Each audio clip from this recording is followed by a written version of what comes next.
Halo teman-teman, saya Deden Rahman Chandra dari kelas T21A dengan NPM 150211047. Oke, di sini saya akan menjelaskan tentang sistem perancangan interaksi manusia dan komputer. Konsistensi terbagi menjadi tiga, yaitu konsistensi internal, konsistensi eksternal, dan konsistensi dunia nyata. Contoh konsistensi internal yaitu semua kotak dialog harus mempunyai tombol cancel dan OK pada posisi yang relatif sama pada setiap kotak. Hal-hal yang serupa harus diperhatikan kembali secara konsisten. Lalu, contoh untuk konsistensi eksternal yaitu penampilan, fungsi, dan posisi menu dalam semua aplikasi, menggunakan ikon yang sama untuk sebuah teks dalam semua aplikasi. Lalu, untuk konsistensi dunia nyata, contohnya menggunakan ikon yang tampak sama untuk membayangkan apa yang terlihat dalam dunia nyata. Sebuah contoh populer yaitu penggunaan simbol-simbol seperti icon.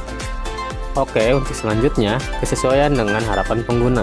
Contohnya, sebagian besar program word processor mencoba untuk membuat tampilan ini layaknya seperti keinginan pengguna dalam mencetak dokumen. Jadi, pada intinya, semua harus sesuai dengan harapan para user atau pengguna. Selanjutnya, yaitu fleksibel dan terkontrol. Contohnya, penyediaan clear icon dan online help untuk pengguna baru, dan keyboard shortcut untuk pengguna yang berpengalaman. Interface seharusnya didesain sehingga user yang berpengalaman tidak perlu melewati bagian pendahuluan setiap akan menggunakan program. Selanjutnya ada susunan yang benar. Interface sebisa mungkin tidak terlalu banyak fitur karena nantinya akan membuat penggunanya bingung.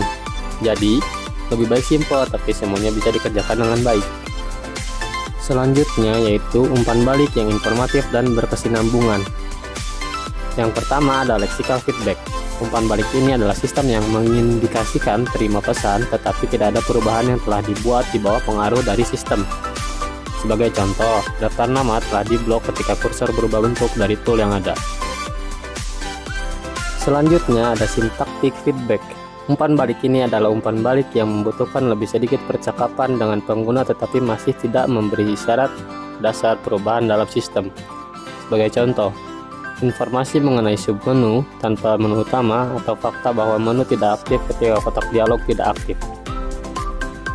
Lalu ada semantic feedback.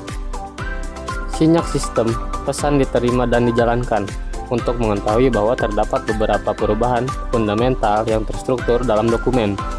Contohnya, ketika Anda memindahkan icon, Anda dapat melihat posisi yang baru. Anda mengubah font style, maka Anda dapat melihat gaya huruf yang baru. Yang selanjutnya ada pencegahan dan perbaikan kesalahan. Dibutuhkan suatu pengendalian terhadap kesalahan-kesalahan yang disebut error handling. Error handling merupakan suatu sistem penanganan kesalahan oleh komputer terhadap kesalahan yang dilakukan oleh user. Untuk selanjutnya ada dukungan dan dokumentasi pemakai. Yang pertama, pengajaran langkah demi langkah untuk pemula. Lalu yang kedua, lembaran rujukan perintah, seperti daftar isi, perintah, dan lain-lain. Yang ketiga, kartu petunjuk singkat dan cepat. Selanjutnya ada penjelasan visual secara logik dan relevan. Yang pertama, elemen-elemen seperti icon, tombol, dan lain-lain digunakan untuk menghemat waktu pengguna. Yang kedua, budaya barat menulis dari kanan ke kiri. Budaya lain bisa dimulai dari kiri ke kanan atau kanan ke bawah. Oke, selanjutnya saran umum. Jika kita ingin membuat interface atau antarmuka sebisa mungkin menarik dan mudah digunakan pengguna, sehingga pengguna dapat memberikan feedback yang baik pada sistem atau interface yang sudah kita buat.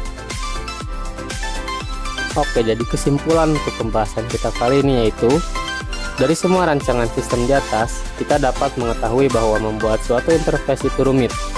Jadi, kesimpulannya, menurut saya, belajar dan pahami semua sistem di atas agar kita dapat membuat interface dengan baik dan menarik.